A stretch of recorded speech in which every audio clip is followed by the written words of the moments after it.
Have you ever walked away from a conversation feeling like everything was completely normal? Nothing dramatic happened. Nothing clearly went wrong. The interaction ended the way most conversations do, naturally, calmly, almost forgettable. But then, a few minutes later, something unusual begins to happen inside your mind. The conversation comes back, not as a simple memory, but as something active. You start replaying what was said in detail. You remember specific sentences. You go over your own responses. And without realizing it, you begin to analyze everything. What exactly did they mean? Did your tone sound right? Did you miss something important? Could you have said something better? At first, it feels like a quick review, something your brain will finish in a moment. But it does not stop. It continues. Again and again. The same moment repeats itself, with small variations, different imagined responses, different interpretations, different outcomes. And even when you try to move on, your mind keeps returning to it. This experience can feel frustrating, sometimes even exhausting, because logically, you know the conversation is over, but mentally, it feels unfinished. And that feeling is the key to understanding why this happens. Your brain is not randomly replaying the conversation. It is responding to something it considers incomplete.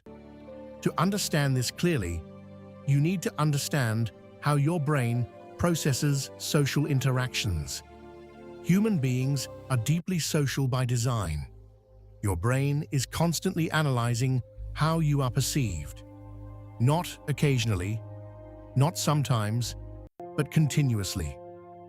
Every interaction you have is processed as information.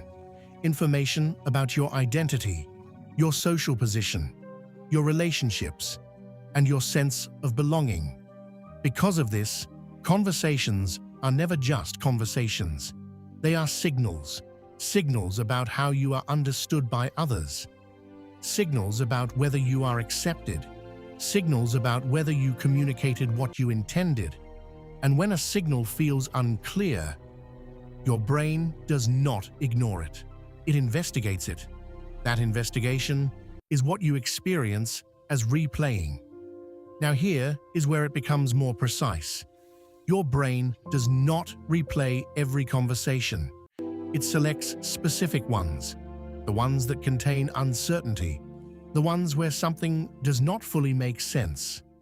Maybe the other person paused for a moment before responding. Maybe their tone changed slightly. Maybe their reaction did not match your expectation, or maybe you simply felt that something was slightly off, not obviously wrong, but not completely right either. This small gap between what happened and what you expected creates psychological tension, and your brain tries to resolve that tension. It goes back to the moment, reconstructs it, analyzes it from different angles, trying to find clarity, trying to close the gap. This process is closely connected to what psychologists describe as rumination. But in this context, rumination is not just overthinking. It is an attempt to solve social uncertainty. Your brain is asking a question, even if you are not consciously aware of it. Did I handle that correctly? Did they interpret me the way I intended? Did something change in how they see me? These questions are subtle, but they are powerful, because they are connected to something deeper than the conversation itself. They are connected to social safety.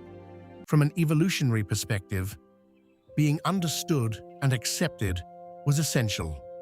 Miscommunication could lead to exclusion, and exclusion meant risk. So your brain developed systems to monitor interactions carefully. Even in modern life, those systems are still active. Another important layer of this process involves prediction. Your brain is not only focused on the past, it is constantly preparing for the future.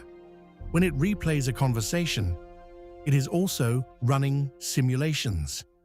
What if I had said this instead? What if I responded differently? What if the situation happens again? This is known as mental simulation. It allows the brain to test different scenarios without real-world consequences. In moderate amounts, this is useful. It helps you improve communication. It helps you adapt socially. It helps you learn from experience. But there is a threshold, a point where useful simulation turns into repetitive looping. At that point, the brain is no longer generating new insight. It is repeating the same material, the same sentences, the same interpretations, the same imagined alternatives, and instead of clarity, you get mental fatigue. Now consider another layer that makes this stronger: emotional significance. Not all conversations are equal. Some interactions carry more weight. If you care about the person, the replay becomes more intense. If their opinion matters to you, the replay becomes more detailed. If you fear being misunderstood or judged, the replay becomes more persistent. So the intensity of replay is not about what was said, it is about what the interaction represents to you. This is why two people can experience the same conversation, and only one of them keeps thinking about it afterward. Because meaning is subjective, not objective. Another powerful factor is self-awareness. People who are naturally reflective tend to analyze their behavior more deeply. They notice small details. They evaluate how they communicate. They try to improve how they interact with others. This is not a weakness. It is a form of cognitive awareness. But when this awareness becomes excessive, it turns into over-analysis. Instead of helping you understand, it overwhelms you. There is also a strong connection to perfectionism. If you hold yourself to high communication standards, your brain becomes sensitive to small imperfections. A normal conversation starts feeling like something that needs correction. And when something feels imperfect, your mind returns to it, trying to adjust it, trying to improve it, trying to make it right, even though the moment has already passed. Now imagine a simple, real-life situation. You are having a casual conversation. You respond quickly, maybe slightly differently than you intended. The other person pauses, just for a second. Nothing dramatic, but noticeable. That pause becomes the trigger. Later, your mind returns to it. Why did they pause? Did they think something was strange? Did I say something wrong? You replay your sentence. You replay their reaction. You imagine alternative responses. And slowly, a small moment becomes a larger mental loop. Now here is the important shift. Replaying conversations is not inherently negative. It becomes a problem only when it stops producing new understanding. There is a clear difference between reflection and looping. Reflection leads to insight. Looping leads to repetition. Reflection ends. Looping continues.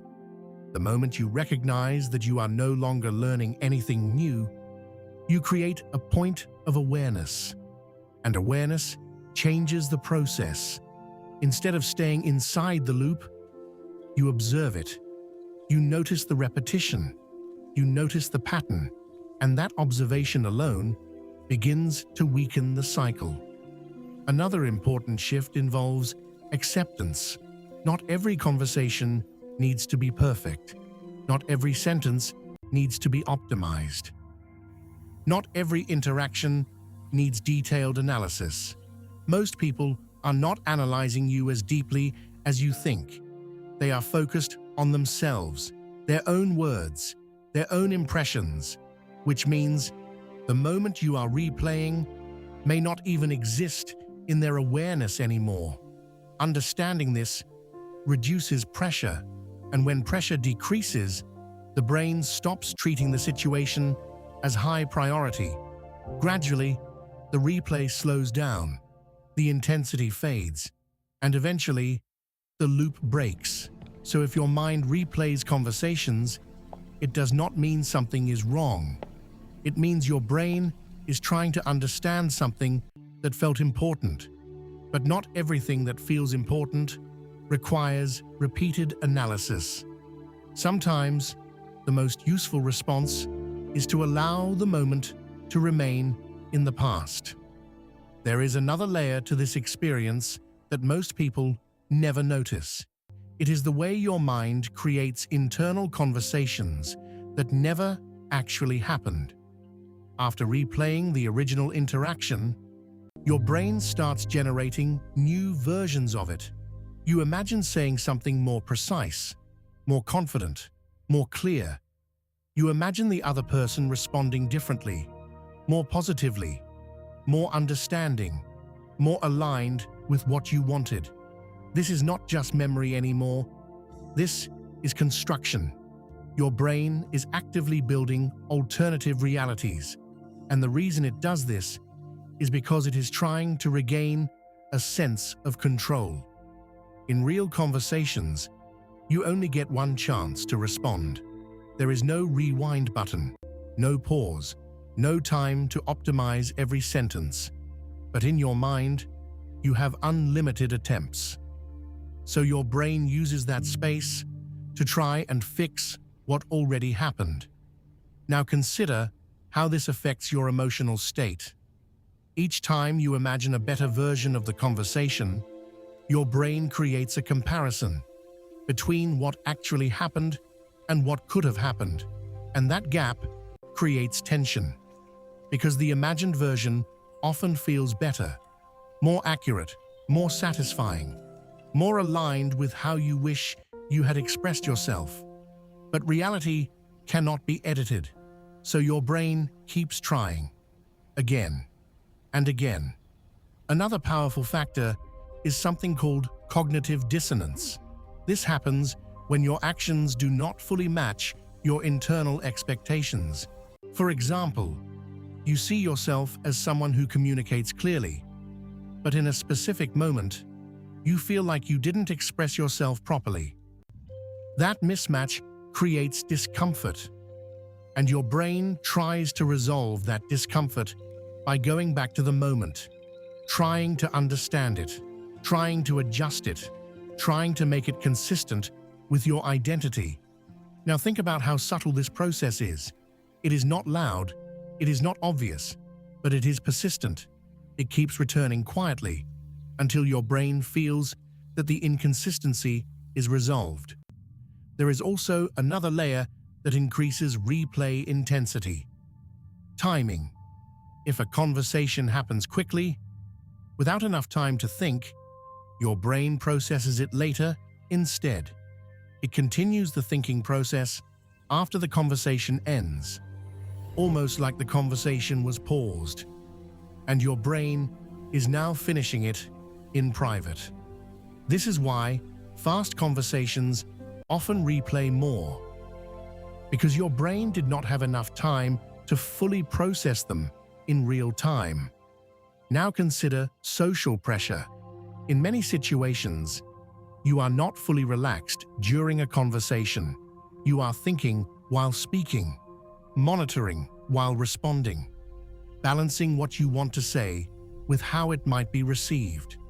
This creates cognitive load, and when the conversation ends, your brain finally has the space to process everything properly. So it goes back and reanalyzes the entire interaction. Another interesting factor is emotional timing. Sometimes you do not feel your full emotional reaction in the moment. You respond neutrally, calmly, normally, but later, your brain catches up. You realize what you felt, what you meant, what you wish you had expressed. And that delayed emotional awareness pulls you back into the conversation. Now here is something even deeper. Your brain is not just replaying the conversation, it is protecting your social identity. It is trying to make sure that how you see yourself matches how others see you. And when there is uncertainty in that alignment, it becomes a priority. Because identity consistency is important to the brain. It wants stability, clarity, predictability, and conversations that feel off threaten that stability. So your brain returns to them until it feels resolved. Now imagine another scenario. You send a message. You wait for a reply. The reply is shorter than expected. Immediately, your brain starts filling in the gaps. Did something change? Did I say something wrong? Are they upset?